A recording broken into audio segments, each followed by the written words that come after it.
जय हिंद साथियों, स्वागत है हमारा यूट्यूब चैनल बिहार सर्वे इन्फॉर्मेशन में। इस बार जो राजस्व एवं भूमि सुधार विभाग के तरफ से जो महाअभियान सर्वे कार्यक्रम चलाया जा रहा है, तो इसमें जो जमाबंदी पंजी आपको दिया गया है, उसमें अगर आपके पूर्वज के नाम से जमाबंदी कायम है, आपके पूर्वज के नाम से जमाबंदी चल रहा है और चाह रहे हैं कि आप अपने नाम से जमाबंदी कायम करा दे, आपके नाम से जमाबंदी कायम हो, तो उसमें आपको कौन सा फॉर्म फिलअप करना है, उसमें आपको कौन सा डॉक्यूमेंट्स लगाना है, तो ये पूरी जानकारी इस वीडियो में बताएंगे। तो चलिए वीडियो स्टार्ट करते हैं। तो आप देख पा रहे हैं कि ये जो हमारे पास फॉर्म है, ये है उत्तराधिकार जो है उसका ये फॉर्म है, और ये जो आपका फॉर्म मिलता है वो 3 पेज का फॉर्म मिलता है। सबसे पहला जो पेज है ये आपका उत्तराधिकार दाखिल खारिज याचिका प्रपत्र, उसके बाद जो है इसी का जो है आपका सेकेंड पार्ट है, और यही जो है इसका जो शपथ पत्र लगता है ये आपका थर्ड पार्ट जो है, ये आपका शपथ पत्र जो है ये लगा हुआ है। मतलब इसको अगर आप प्रिंट आउट करते हैं या आपको फॉर्म दिया जाता है वो 3 पेज का फॉर्म होता है। तो इसमें है सबसे ध्यान देने वाली बातें हैं कि ये फॉर्म आपको किसको भरना है। तो जैसे आपको जमाबंदी पंजी जो प्रति दिया गया होगा और जिनके नाम से जमाबंदी जो है कायम है, जिनके नाम से रसीद कट रहा है और उनका मृत्यु हो जाता है, और मृत्यु हो जाने के बाद उनके जो वंशज होंगे, उनके वंशज में उनके जो पुत्र पुत्री होंगे या उनकी पत्नी होगी, उनके नाम से जो है आप जमाबंदी कायम कराना चाहते हैं। और उसमें भी है कि जमाबंदी आप कायम कराना चाहते हैं तो वो जो होता है कि सम्मिलित, इसमें आपको अलग अलग खाता जो है वो अलग अलग जो जमाबंदी होता है वो कायम नहीं किया जाएगा। ये फॉर्म फिलअप करने के बाद उससे होगा कि आपके नाम से सम्मिलित जो है आपका जमाबंदी कायम हो जाएगा। जैसे है कि पिता के नाम से जमाबंदी कायम है और उनका देहांत हो गया है, और उनके जो है 2 पुत्र हैं, और वो चाहते हैं कि हमारा अभी बंटवारा नहीं हुआ है, हम लोग अलग अलग नहीं रह रहे हैं, बट हमारे नाम से जो है रसीद कटना चाहिए, हमारे नाम से जमाबंदी कायम हो जाना चाहिए। तो उस केस में आपको ये फॉर्म फिलअप करना है। एक और बात है कि जो आपका जमाबंदी पंजी जो दिया गया है या आपका जो चढ़ा हुआ है ऑनलाइन, उसमें सब चीज़ सही है तो आपको ये फॉर्म फिलअप करना है।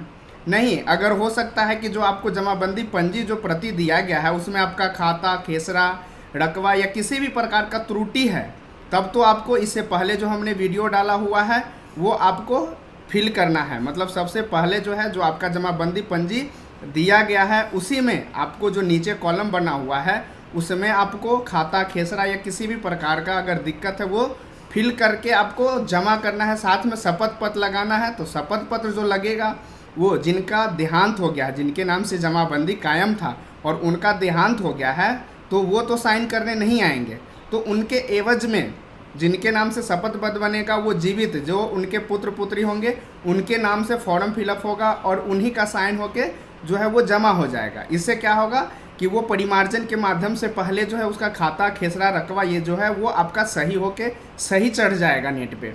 उसके बाद आपको ये फॉर्म जो है भरना है। तो ये दोनों फॉर्म आपको साथ में ही दे देना होगा। पहला जो आपका खाता, खेसरा अगर ये गलत है तो उसका फॉर्म भी फिलअप करना है, और जिनके नाम से जमाबंदी कायम है उनका मृत्यु हो गया है और आप चाह रहे हैं कि उनके वंशज हम हैं तो हमारे नाम से जो है सम्मिलित जो जमाबंदी है वो कायम हो जाए, मेरे नाम से रसीद कटने लगे, तो आपको ये 3 पेज का जो फॉर्म है वो फिलअप करके आपको साथ में जमा कर देना है। इससे होगा कि आपके नाम से जो है वो जमाबंदी कायम हो जाएगा और आप सबके नाम से जो है सम्मिलित रसीद कटने लगेगा। तो इसको हम फिलअप कैसे करेंगे? सबसे पहले देखिए लिखा हुआ है ऊपर में कि उत्तराधिकार दाखिल खारिज याचिका प्रपत्र। उत्तराधिकार होते हैं जो हमारे वंशज है, जो हमारे पुत्र पुत्री हैं, वो आपके उत्तराधिकार के रूप में आते हैं। तो इसमें है कि सेवा में अंचल अधिकारी, अंचल मतलब जहाँ पे आप अप्लाई कर रहे हैं, जहाँ आपका ज़मीन है उसका जो है अंचल का यहाँ नाम लिख देना है। तो आप मान के चलिए कि हम जो आपका अंचल पड़ता है वो यहाँ पे अंचल लिख देंगे। ये आपका अंचल हो गया। अब आता है कि महाशय मैं, इसमें है कि आप किन किन का नाम लिखेंगे। जिनके नाम से जमाबंदी कायम है उनका नाम लिखाएगा या उनके जो वंशज हैं उनका नाम लिखाएगा। तो इसमें है कि जो आप अपने नाम से जमाबंदी कायम कराने के लिए आवेदन दे रहे हैं तो इसमें आपका नाम होगा। हो सकता है कि आपके 7 भाई हो, 10 भाई हो या उससे भी ज़्यादा, तो इसमें आपका 1 भाई, 2 भाई, 3 भाई, जितना लोगों का अंट रहा है ठीक है, वरना आप आदि या वगैरह लगा सकते हैं। तो इसमें हम 2 आदमी का नाम से करते हैं कि अगर जिनके नाम से रसीद कटा है, जिनके नाम से जमाबंदी कायम है और उनका जो है 2 पुत्र है और वो चाहते हैं कि दोनों भाई के नाम से सम्मिलित जो है हमारे नाम से उत्तराधिकार के रूप में जो है आपका जमाबंदी कायम हो जाए, तो इसमें हम उनका जो नाम है उनका नाम यहाँ लिख देंगे। तो पहला का हम नाम मान लेते हैं राम और दूसरे का है श्याम, और जो आपका टाइटल लग रहा है वो आप इसमें लगा सकते हैं। इसमें भी आप जो है इनका भी लगा सकते हैं। अब है कि पुत्र, आप पुत्र है इसमें पुत्र का टिक मार देंगे। उसी प्रकार से अगर आप पुत्री रहते हैं, हो सकता है कि एक भाई है और एक बहन है, दोनों भाई के नाम से ज़मीन लेना चाह रहे हैं, भाई बहन के नाम से सम्मिलित जमाबंदी कायम कराना चाहते हैं, तो इसमें आपको पुत्री में भी टिक लगा देना है। हो सकता है कि इनके में जो मम्मी है उनका भी नाम अगर वो जीवित है तो उनका भी आप नाम डाल के उसमें जो है पत्नी का टिक लगा देंगे। अब जो है इनमें ये डेथ हो गया होगा तभी आपके नाम से जो है ये फॉर्म फिलअप हो रहा है, तो इसमें स्वर्गीय लगा देना है।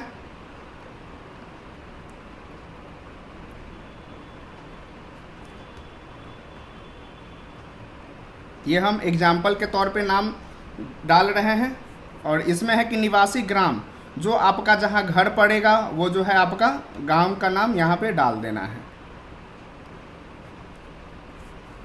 उसके बाद बात करते हैं कि जो डाकघर है, जो आपका थाना है, जो अंचल है, जो ज़िला है, जो पिन नंबर है, ये मोबाइल नंबर है, ये सब चीज़ें जो आपका एड्रेस जो रहेगा, जो अस्थाई निवासी है उसका जो आपका डिटेल है ये यहाँ पे डाल देना है। तो चलिए हम इसका डिटेल डाल देते हैं।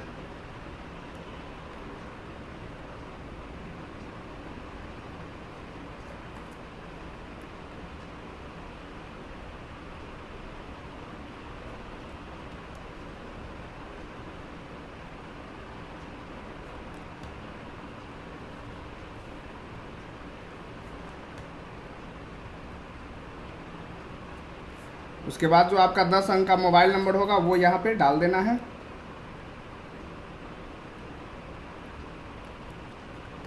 फिर आगे लिखा हुआ है कि मैं भूमि जिसका विवरण निम्नांकित है हेतु दाखिल खारिज हेतु आज का समर्पित करता हूँ। सबसे पहले ऊपर में जो आपका हेडिंग था वो तो आपका अपना एड्रेस जो होता है वो लिखा गया।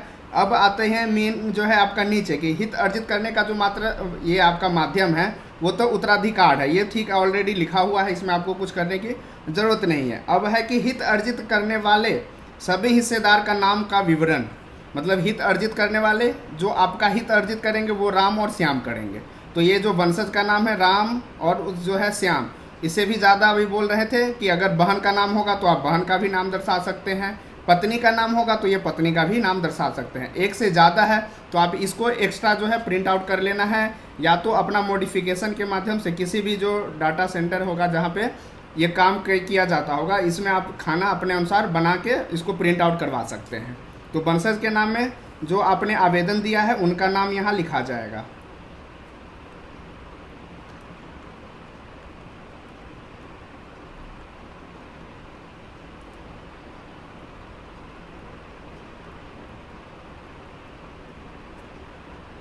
अब है कि पिता पति का नाम, तो ये पिता है, इनका नाम जो है यहाँ पे ऑलरेडी पहले से लिखा हुआ है वो आपको यहाँ लिख देना है।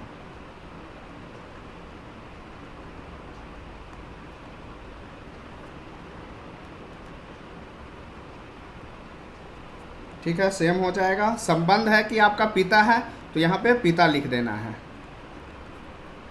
जाति में जो आपका है वो जाति, आपका जो टाइटल होता है वो जाति यहाँ पे लिख देना है, तो हम लिख देते हैं। उसके बाद लिंग में आपका पुरुष महिला जो है आपका वो लिख देना है। मोबाइल नंबर दोनों का जो होगा अलग अलग है तो अलग अलग लिख देना है। एक ही नंबर होगा तो दोनों में एक ही नंबर लिख देना है। आधार संख्या जो आपका आधार नंबर का डिजिट होता है वो यहाँ पे लिख देना है, क्योंकि आजकल में है कि जितना भी है बच्चा बूढ़े सबका जो है आधार कार्ड बना हुआ है, तो सबका जो है आधार। फिर उसके बाद आपका जो निवासी है ये आपका लिखा हुआ है, जो ऊपर आपने लिखा हुआ है तो जितना आप लिख सकते हैं वो लिख देना है। निवासी आपका जो है सो पोस्ट और ज़िला दोनों का सेम होगा तो दोनों का सेम लिख देना है। तो ये चीज़ें हैं कि आप हिस्सेदार, इसमें हो सकता है कि एक से ज़्यादा हिस्सेदार होगा वो सबका लिख देना है, जितने भी हिस्सेदार हैं। क्योंकि ये समझ लीजिए कि ये जो आपका खाता खुलने वाला है, ये जो आपका जमाबंदी कायम होने वाला है, ये आपका सम्मिलित का है। ये आपका अलग अलग नहीं होगा, बस आपके नाम से जो है जमाबंदी कायम हो जाएगा, रसीद कटने लगेगा। अब आते हैं कि व्यक्ति पूर्वज का नाम जिससे हित अर्जित किया गया है का विवरण, मतलब है कि पूर्वज के नाम किनके नाम से जो है जमाबंदी कायम था, जिनके नाम से रसीद कट रहा है, उनका जो है यहाँ पे डिटेल लिखेंगे। तो इससे पहले जो पूर्वज का नाम था वो किनके नाम से, इनके नाम से। हम देख रहे हैं कि विशेश्वर जो है उनके नाम से रसीद कट रहा था। हो सकता है कि आपके इनसे भी ज़्यादा बड़े पूर्वज जो होंगे उनके नाम से रसीद कट रहा होगा, तो इसमें उन्हीं का नाम लिखता है जिनके नाम से जमाबंदी कायम है, जिनके नाम से जो है आपका रसीद कट रहा है, तो उनका जो है नाम हम लिख देंगे।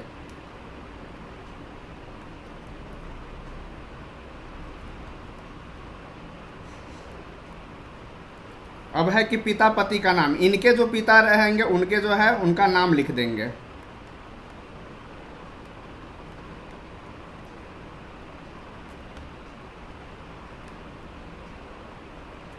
अब है संबंध जो है आपका, ये जो है आपका पिता है तो पिता दर्शा देना है। जाति में जो आपका लिखा हुआ है वो जाति यहाँ पे दिखा देना है। लिंग जो होगा आपका पुरुष है। मोबाइल नंबर आप अपना डाल देना है। पता में जो आपका ऊपर दिए हुए हैं वही आपका पता यहाँ डाल देना है। तो ये हो गया कि अगर एक आप जमाबंदी इनके नाम से कायम था और उनका आप ये है, हो सकता है कि आपके मम्मी के नाम से आपका ज़मीन हो और उनका भी देहांत हो गया हो और उसका भी जो आप जमाबंदी अपने नाम से कराना चाहते हैं तो उसका भी जो डिटेल है आपका यहाँ फिल कर देना है। इसके बाद पति का नाम में इनका नाम हो जाएगा और ये जो इतना डिटेल है वो कॉमन हो जाएगा। ठीक है, तो ये चीज़ें आपका फॉर्म फिलअप हो जाता है। अब आते हैं दूसरा पार्ट में। ये जो हमारा दूसरा पार्ट है कि हित अर्जित किए गए भूमि का विवरण। विवरण में है कि जैसे जिनके नाम से जमाबंदी कायम था तो उसका जो ज़मीन का विवरण है वो यहाँ पे डालना है। ये आपका घर का एड्रेस नहीं डालना है, ये आपका ज़मीन जो है आपका जहाँ पड़ता है उसका डिटेल यहाँ डालना है। तो किस जो है आपका ज़िला में ज़मीन पड़ता है वो यहाँ पे हम लिख देंगे। अंचल में आपका जिस अंचल में पड़ता है उसका डिटेल लिख देना है। उसके बाद हल्का जो है आपका वो लिख देना है ज़मीन का। अब बात करते हैं राजस्व ग्राम जो आपका पड़ता है वो राजस्व ग्राम का यहाँ पे नाम लिख देना है। राजस्व जो थाना नंबर, इस वाले में आपको ध्यान रखना है कि एक थाना, एक जो आपका गांव का ज़मीन होगा उसका एक फॉर्म भरना है। दूसरे थाना में अगर दूसरे राजस्व ग्राम में ज़मीन है तो आपको दूसरा जगह जमा करना भी होगा और दूसरा आपको फॉर्म फिलअप करना होगा। तो यहाँ पे हम इसका जो भी है थाना नंबर वो डिटेल यहाँ डाल देंगे। अब है कि कंप्यूटर जो आपका है कंप्यूटराइज जमाबंदी संख्या या वर्तमान भाग पृष्ठ संख्या, ये इसीलिए लिखा हुआ है कि जो हम लोग जमाबंदी हम लोग निकालते हैं, अब देखिएगा कि बहुत सारा रसीद में आपका कंप्यूटराइज जो है जमाबंदी संख्या लिखा होता है, तो वो आपका जो भी है वो यहाँ लिख देना है। अगर हो सकता है कि कंप्यूटराइज जो है जमाबंदी संख्या लिखा नहीं हो, वहाँ पे 0 लिखा हुआ है, तो उसमें आप देखेंगे कि वर्तमान भाग लिखा होता है और पृष्ठ संख्या लिखा होता है। तो अगर ऐसा है तो आपको जो है भाग वर्तमान का जो है वो लिख देंगे और पृष्ठ संख्या जो है 100 लिख देंगे जहाँ पे आपका जमाबंदी संख्या नहीं लिखा हुआ है। अब है कि खाता संख्या, तो खाता संख्या के लिए देख रहे हैं कि कितना कॉलम है। हो सकता है कि आपको 10 खाता में ज़मीन है, हो सकता है एक ही खाता में ज़मीन है, हो सकता है कि आप एक से ज़्यादा खाता में ज़मीन हो। तो जितना भी खाता का होगा ये यहाँ पे डिटेल भर देना है। तो हम देख रहे हैं कि इसमें जो है खाता 3 खाता ले लेते हैं। प्लॉट संख्या जो है हम ले लेते हैं अपना हिसाब से। ये जो हमारा है ये प्लॉट संख्या लिखा गया है। अब है रकबा। रकबा आपको ये करना है कि सब खेसरा का अलग अलग जो है आपका रकबा देना है। एकड़ में है तो यहाँ लिखा है, डिसमिल में है तो ये लिखा हुआ है, ये डिसमिल हो गया। अब बात करते हैं कि कई जगह पे होता है कि डिसमिल में रकबा होता है और साथ में कड़ी भी लिखा होता है। तो उस केस में करना है कि जैसे 16 का हम लेते हैं कि 0 एकड़, मतलब हमारे पास जो ज़मीन है वो 40 डिसमिल और 500 बड़कड़ी, तो उसको हम इस पॉइंट में लिख देंगे ऐसे। तो ये हो जाएगा 40 डिसमिल 500 बड़कड़ी। उसी प्रकार से इसका जो होगा वो लिख देंगे हम। इसको हम 3 डिसमिल मतलब 3.5 डिसमिल पढ़ेंगे। उसी प्रकार से अगर यहाँ पे है वो आपको यहाँ पे लिख देना है। जो आपका रकबा हो वो लिख देना है यहाँ पे। ठीक है, ये चीज़ करने के बाद आपका जो है चौहद्दी है, उत्तर लिखा हुआ है, दक्षिण लिखा हुआ है, पूरब लिखा हुआ है, पश्चिम लिखा हुआ है। तो आपको जो है चौहद्दी खेसरा वाइज जो है आपको फिल कर देना है। हो सकता है कि ये दोनों एक ही प्लॉट बना हुआ है तो दोनों में जो है आपका कॉमन हो जाएगा। तो चौहद्दी में लिखना है कि जो आपका प्रजेंट का चौहद्दी हो, कभी भी डॉक्यूमेंट्स वेरिफिकेशन प्लॉट वेरिफिकेशन करना हो तो आपको प्रजेंट का जो चौहद्दी है उसके हिसाब से यहाँ लिख देना है। आपको उत्तर दक्षिण पूर्व पश्चिम और सबका खाना बना हुआ है तो आपको जो है इसमें फिल कर देना है।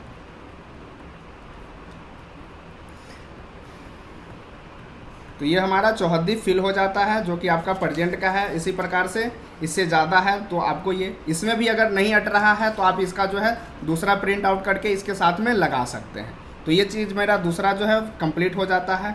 और नीचे देख रहे हैं कि खाता खेसरा के बारे में ही दिया गया हुआ है। अब आते हैं कि हित अर्जित करने से संबंधित साक्ष्य का जो है विवरण, मतलब जो आपका ही ये है, इसमें केवाला है, खतियान है, वासीयत पर्चा है, कौन सा ज़मीन का जो है आप इसका डिटेल भर रहे हैं।